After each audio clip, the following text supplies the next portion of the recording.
एक सवाल है, बहुत पुराना सवाल, जिसका जवाब देते देते इंसान मंदिरों में, ग्रंथों में और अपने घरों में भी लड़ता आया है।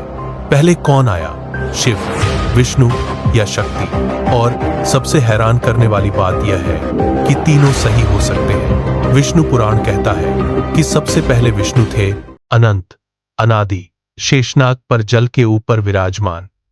उन्होंने ब्रह्मा को उत्पन्न किया और ब्रह्मा की इच्छा से शिव को प्रकट किया गया।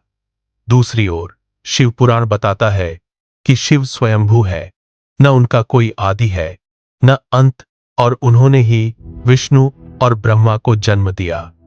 वहीं देवी भागवत में लिखा है कि इन दोनों से पहले शक्ति थी, वह ऊर्जा जो न स्त्री है न पुरुष बल्कि सबका आधार है, जिसके बिना न शिव संभव है और न विष्णु।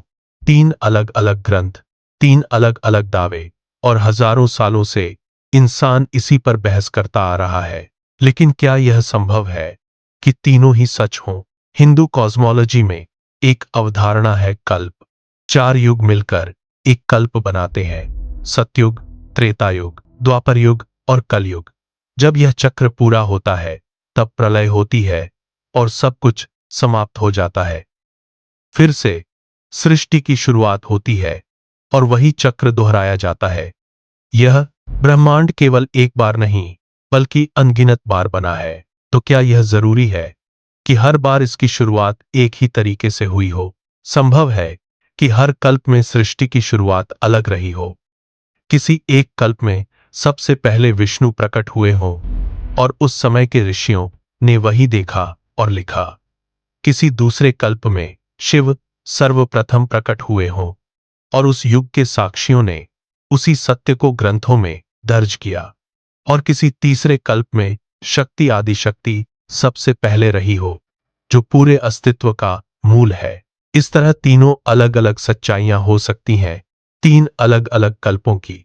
अब सवाल यह उठता है कि हर बार प्रलय में सब कुछ नष्ट हो जाता है, तो यह ज्ञान बचा कैसे? कहा जाता है कि शेषनाग हर प्रलय में बने रहते हैं, और संभव है कि सप्तर्षि भी, जिनका कार्य हर युग में ज्ञान को सुरक्षित रखना और आगे बढ़ाना होता है।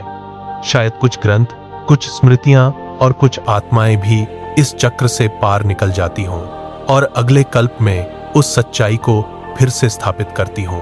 इसी वजह से आज हमारे पास अलग अलग कहानियां हैं। यह विरोधाभास नहीं है, बल्कि अलग अलग समय के साक्षियों की गवाही है।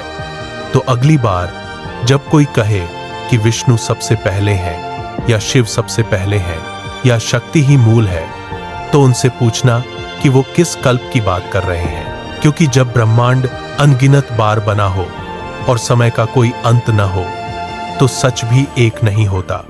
सच अनगिनत हो सकते हैं।